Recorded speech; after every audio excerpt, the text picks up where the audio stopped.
सायंकाळचे बरोबर 7 वाजले. कार्यक्रमाची वेळ 5 वाजताची होती. तेव्हापासून हा कार्यक्रम सुरू आहे. आपल्यापैकी बरीचशी लोक 5 वाजता आली, काही अजूनही येत आहेत.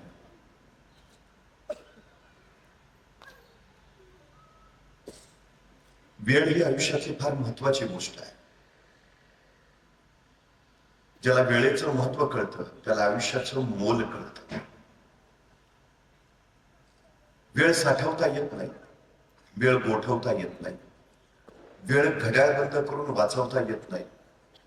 वेळ एकदाच हाताशी येतो. ज्याला आलेल्या क्षणाची संधी करता आली, त्या संधीचं ज्याला सोनं बनवता आलं, त्याला जग जिंकता येतं.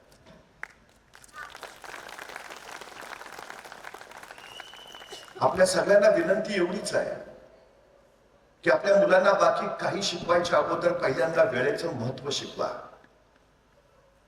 ज्या माणसांना वेळेचं महत्व कळालंय ती माणसं आयुष्यात यशस्वी झालीत.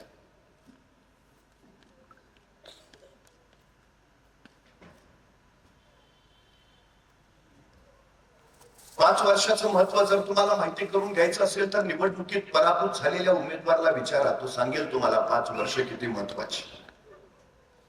एका वर्षाचं महत्व जर तुम्हाला माहिती करून घ्यायचं असेल तर नोकरी न मिळालेल्या एखाद्या बेरोजगार युवकाला विचारा, तो महिन्याच्या पगाराचा आकडा काढेल, वर्षाचा हिशोब मांडेल, सांगेल माझं वर्षाचं एवढं नुकसान झालं, तेवढी कळेल आम्हाला 1 वर्ष किती महत्वाचं.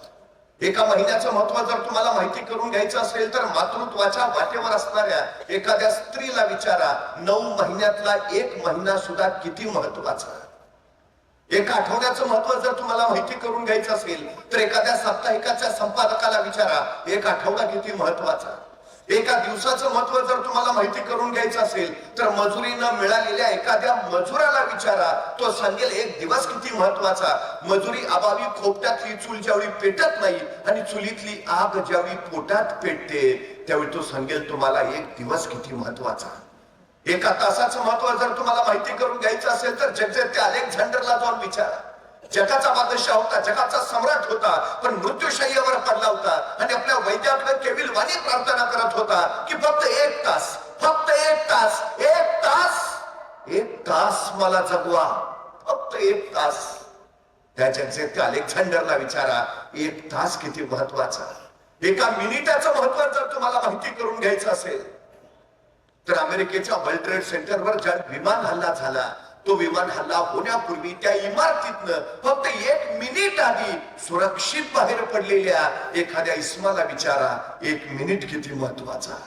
आणि एका सेकंदाचं महत्व जर तुम्हाला माहिती करून घ्यायचं असेल तर ऑलिम्पिक मध्ये फक्त 1 सेकंदासाठी सुवर्ण पदक हुकलेल्या एखाद्या धावपटूला विचारा, 1 सेकंद किती महत्वाचा.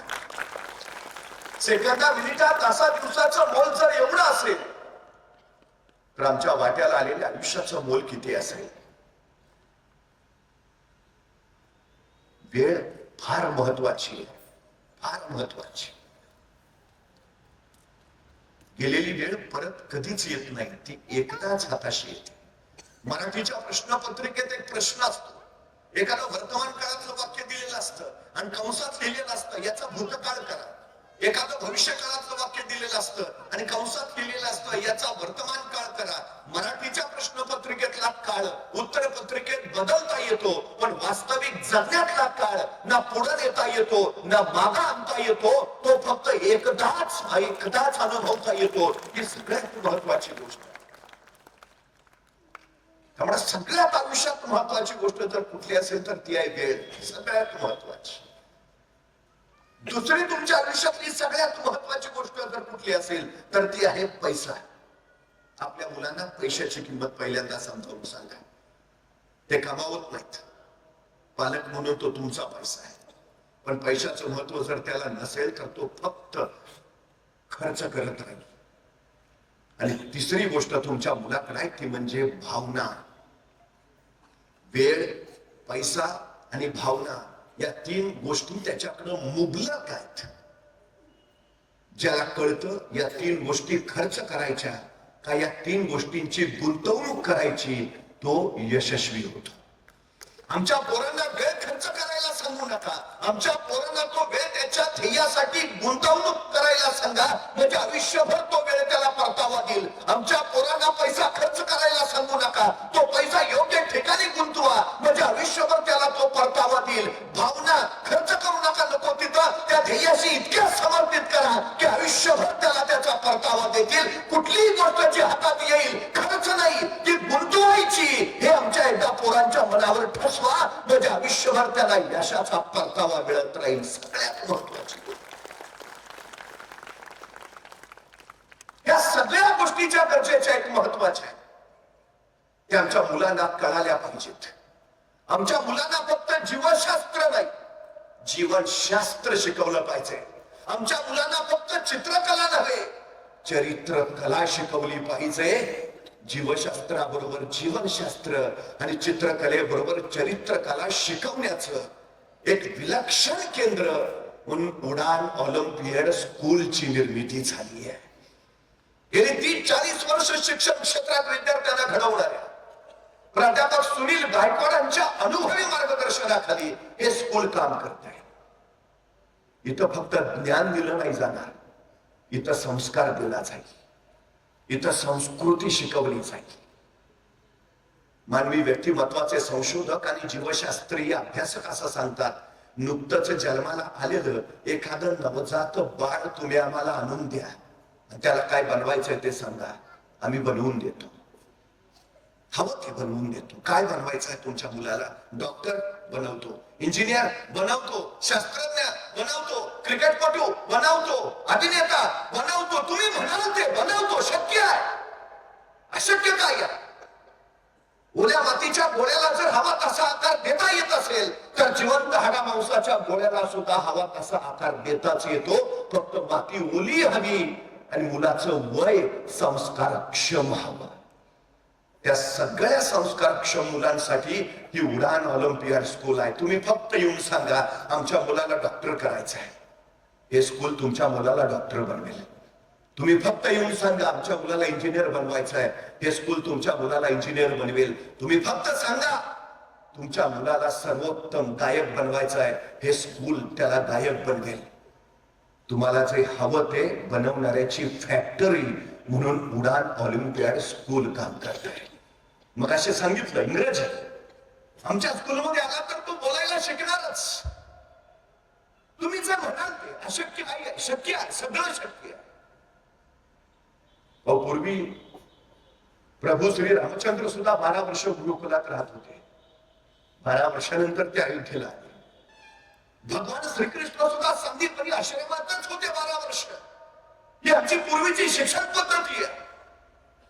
मुलाचा फक्त शैक्षणिक नव्हे तर सामाजिक, सांस्कृतिक, बौद्धिक, मानसिक आणि शारीरिक हा सगळा विकास होणं ही सगळ्यात महत्वाची गरज आहे. सगळ्यात महत्वाची. उत्तम शरीर बळ असणारी पोरं जेवढे आत्महत्या करतात तेवढे लक्षात येतं त्याच्यात शरीर बळ उत्तम होतं, पण मनोबळ मात्र नव्हतं. शरीराची फक्त वाढ व्हायला नको, त्याच्या मनाचीही वाढ झाली पाहिजे. नुसती मनाची वाढ व्हायला नको, त्याच्या बुद्धीची वाढ व्हायला हवी. नुसती बुद्धीची नव्हे, त्याच्या भावनांची वाढ व्हायला हवी. सर्वांग सुंदर परिपूर्ण व्यक्तित्व निर्माण करणं याचा अर्थ शिक्षण ही सगळ्यात महत्वाची गोष्ट आहे. आणि त्याच्याही पेक्षा महत्वाची गोष्ट एज्युकेशन हा 3 लॅटिन शब्दांत मिळून बनलेला शब्द आहे. एज्युकेरे, एज्युकेअर, एज्युकेटर. मुलांमधले सुप्त गुण शोधणं, त्या सुप्त गुणांचं संवर्धन करणं आणि त्यांना योग्य व्यासपीठ मिळवून देणं, या 3 क्रिया जिथं एकत्रित घडतात त्याला एज्युकेशन असं म्हटलं जातं. शिक्षण. आमच्या मुलाला खरं शिक्षण मिळायला हवं, ते इथं मिळत आहे उडान ऑलिम्पियड स्कूल. हे महत्वाचं आहे. मला प्रश्न पडतो सगळ्यात महत्वाचा, आम्ही आमची मुलं घडवतो तरी कशी नक्की? आज काय परिस्थिती आहे? काही मिळवायचं असेल तर काही द्यावं लागतं. या जगात कुठली गोष्ट फुकट मिळत नाही, मोफत अजिबात मिळत नाही. प्रत्येक गोष्टीची किंमत चुकवावीच लागते. मग ती वेळेच्या स्वरूपात असेल, कष्टाच्या स्वरूपात असेल, भावनेच्या स्वरूपात असेल, पण ती तुम्हाला द्यावी लागते, द्यावीच लागते. पांडवांनी दुर्योधनाला फक्त 5 गावं मागितली होती, फक्त 5. पण दुर्योधन म्हणाला, मी सुईच्या टोकावर मावेल एवढी सुद्धा जमीन देणार नाही. दुर्योधनाला देणं जमलं नाही, दुर्योधनाला त्याग साधला नाही. पण झालं काय? कौरव कुळाचा नाश. ज्याला देणं जमत नाही त्याच्या हाती नाशाशिवाय काही येत नाही. तुम्हाला दिलं पाहिजे, काही ना काही दिलं पाहिजे. काय व्हायचंय तुम्हाला? डॉक्टर, तो कष्ट करावे लागतील, द्यावं लागेल वेळ, तुम्हाला द्यावंच लागेल, तेव्हा काहीतरी मिळेल. 12 वर्ष गुरुकुलात राहून प्रभू श्रीराम परत आले. राजा दशरथाने सांगितलं, आता तुम्ही सर्व गुण संपन्न परिपूर्ण, आता अयोध्येचे राजे व्हा. श्रीरामांचा राज्याभिषेक घोषित झाला. अयोध्या नटली, सजली. राजा दशरथांचा आनंद ओसंडून वाहत होता. अयोध्या वासियांचा श्रीराम अयोध्येचे राजे होणार. उद्या राज्याभिषेक आणि आदल्या रात्री माता कैकेयी राजा दशरथांकडे आल्या. तुम्ही माझे 2 वर देणे बाकी आहात. राजा दशरथ म्हणाले,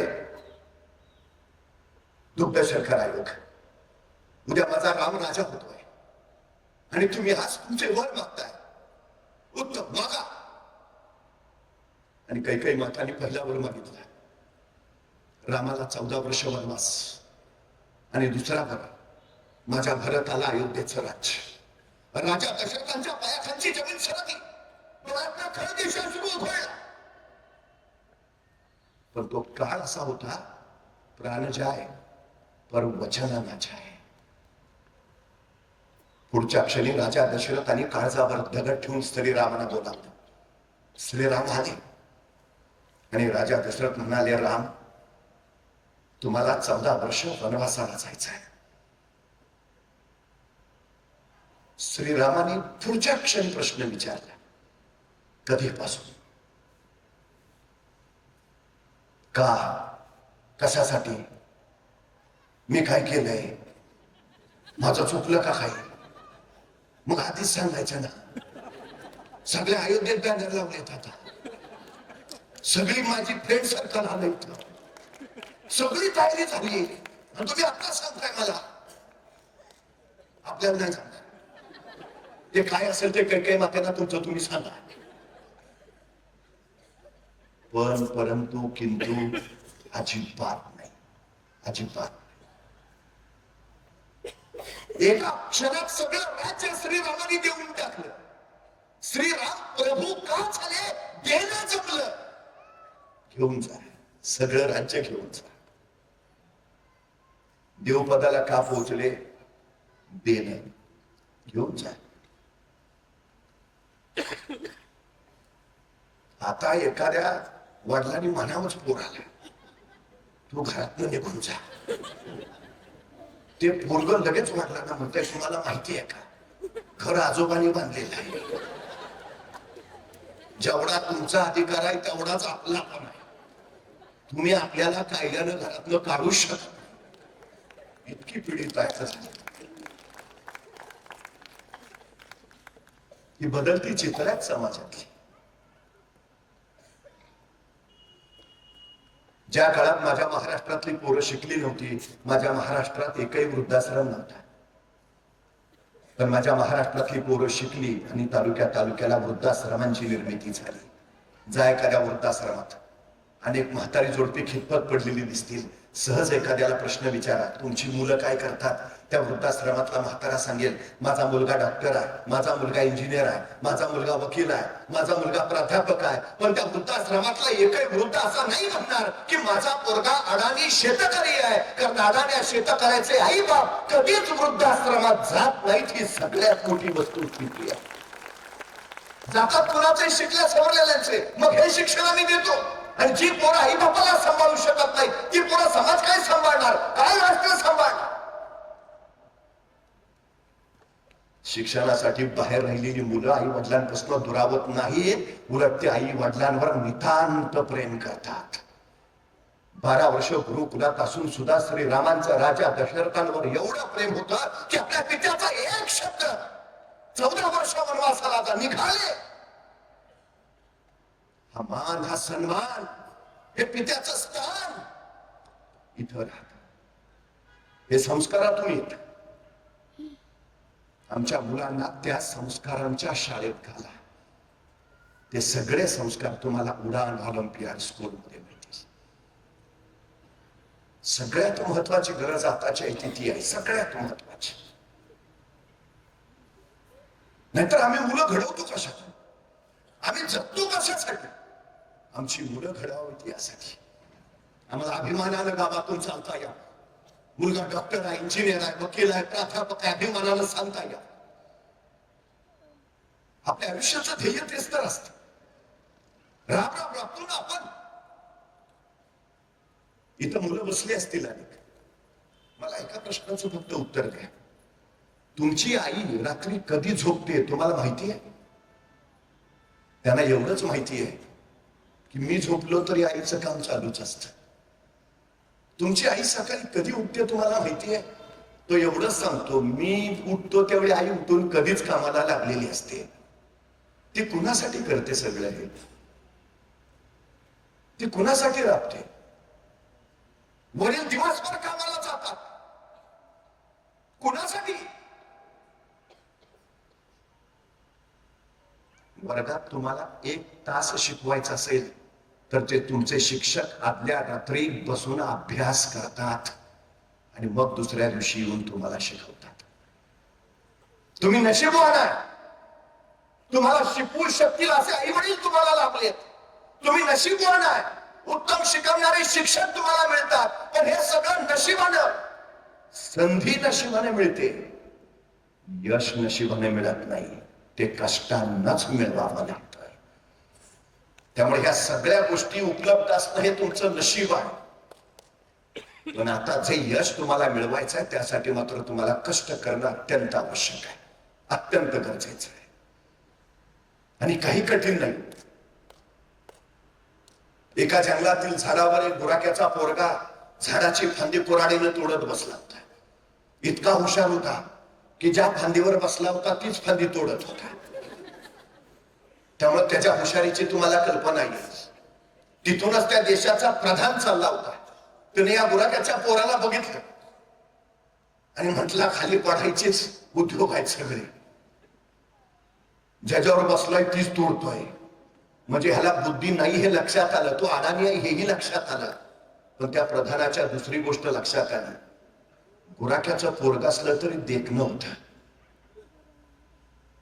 त्या प्रधानाला कल्पना सुचली. काही दिवसापूर्वीच त्या देशाच्या राजकन्येनं या प्रधानाचा घोर अपमान केला होता. राजकन्या अत्यंत विद्वान आणि पंडित होती. या प्रधानाला राजकन्येचा बदला घ्यायचा होता. या प्रधानाच्या डोक्यात एक कल्पना आली.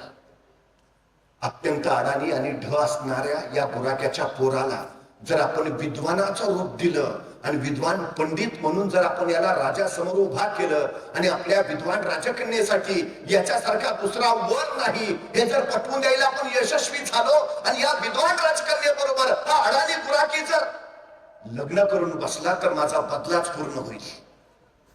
राजकन्येनं मला अपमानित केलंय ना.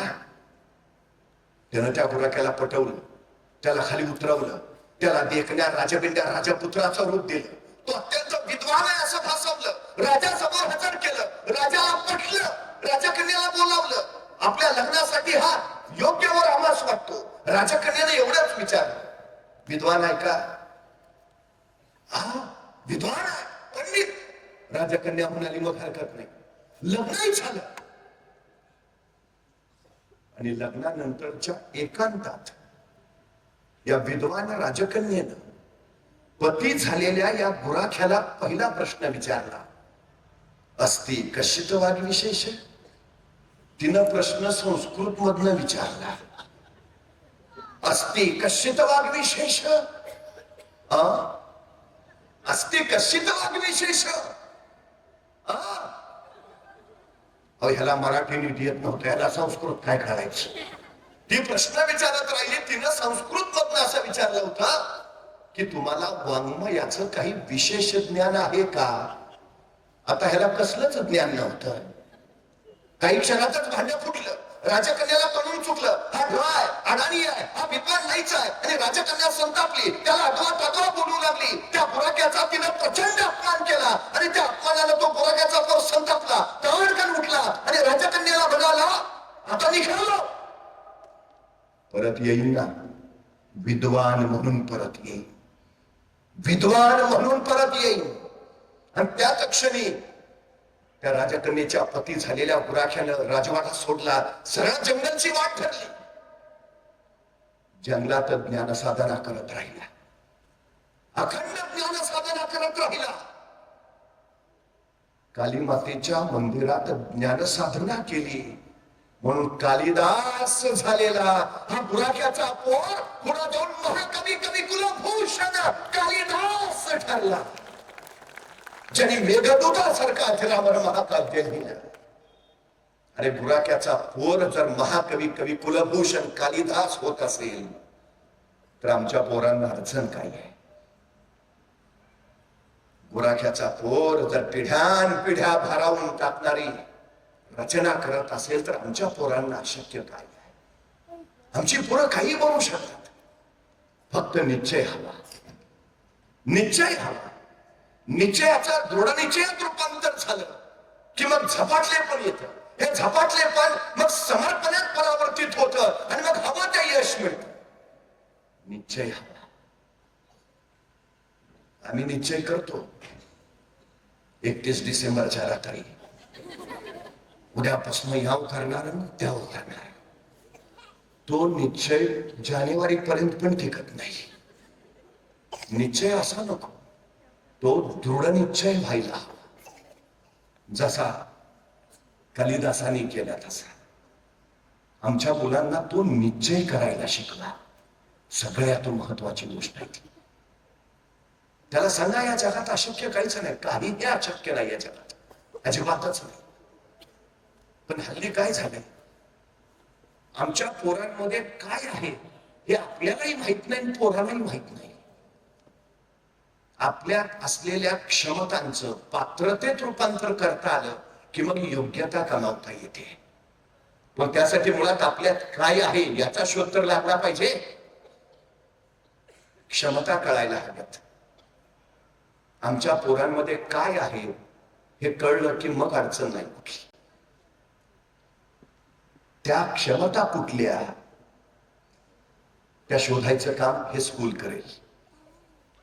तुम्ही पाश्चात्य राष्ट्रांमध्ये गेला तर नैसर्गिक कल चाचणी नावाची एक चाचणी असते. तिथल्या विद्यार्थ्याची पहिली नैसर्गिक कल चाचणी करतात.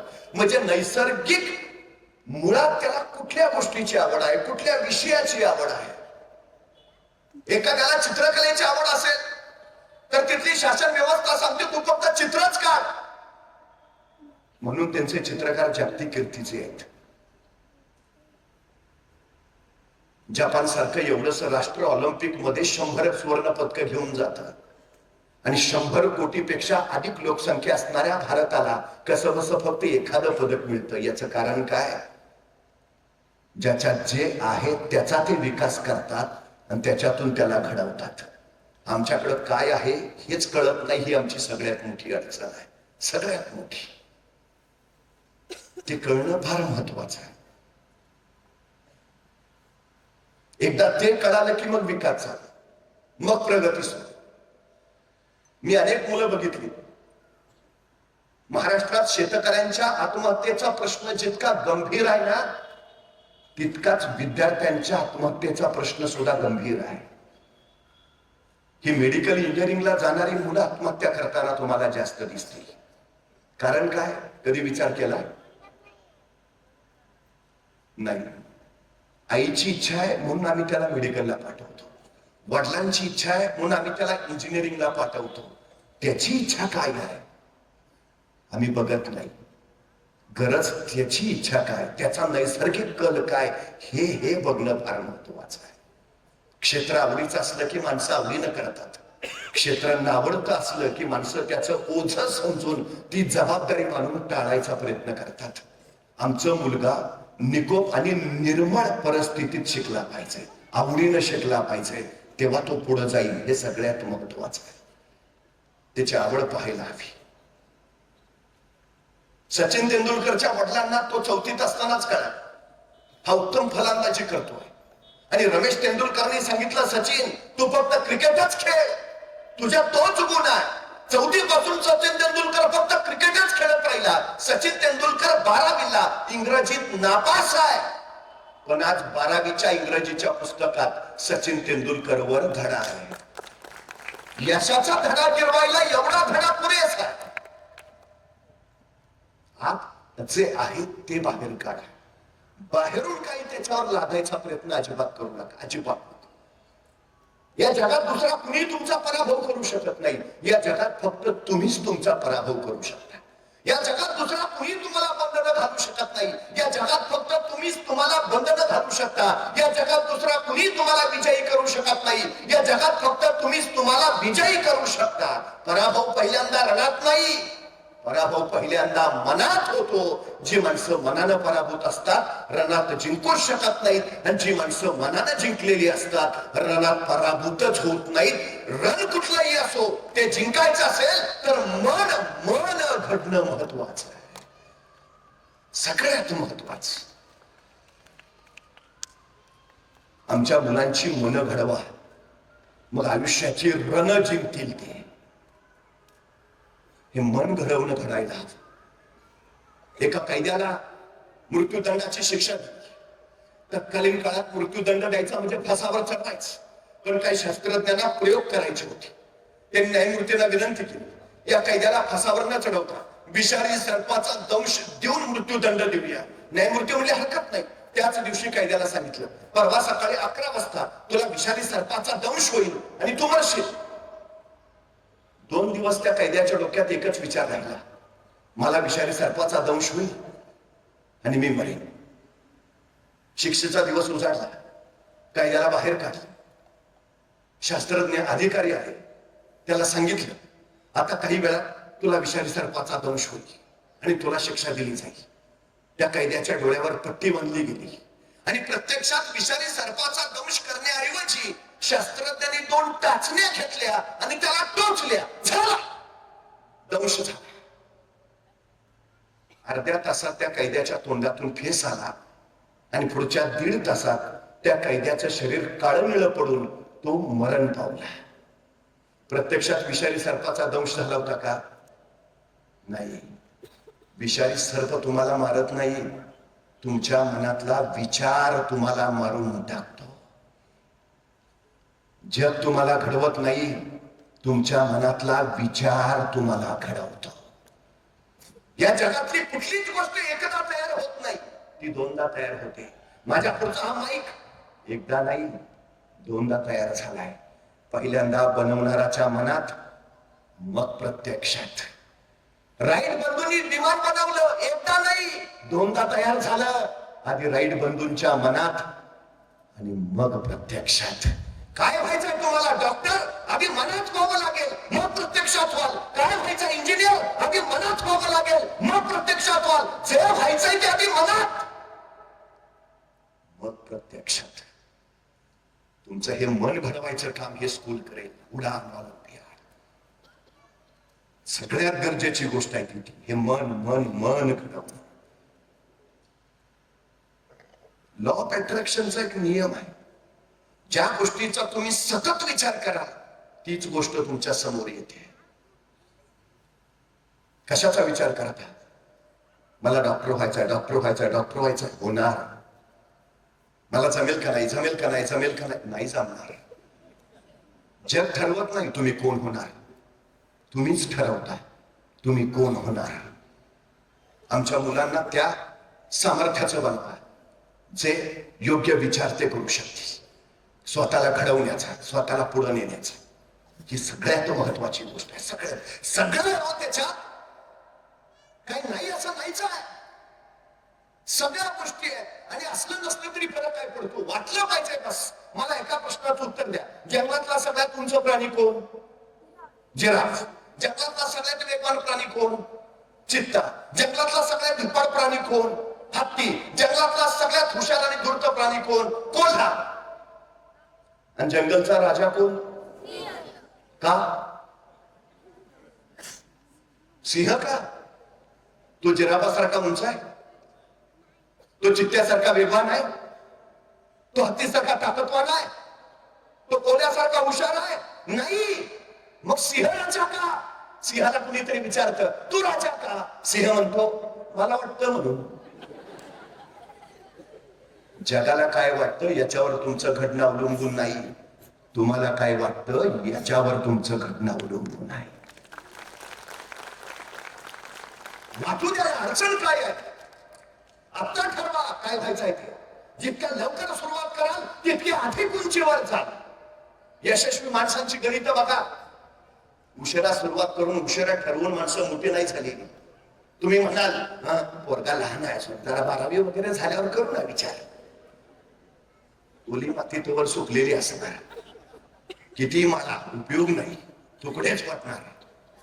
योग्य वयात ठरवलं पाहिजे. शहाजी राजे मासाहेब जिजाऊनी कधी ठरवलं शिवबाराजांनी राज्य निर्माण करायचं ते? 19 वर्षाचे महाराज असताना नाही, 12 वर्षाचे असताना.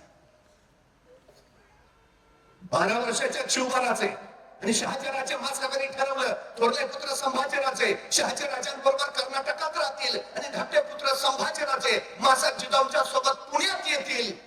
संभाजीराजे कर्नाटकात आणि शिवबाराजे महाराष्ट्रात राज्य उभा करतील. 12 वर्षाचे शिवबाराजे ठरल्यानुसार मासाहेबांबरोबर निघाले. ध्येय ठरलं तुमची मुलं 12 वर्षाची असताना त्याच्या आतच त्याचं ध्येय त्याला ठरवून द्या. घडवायचे असतील तर 12 वर्षाची असताना.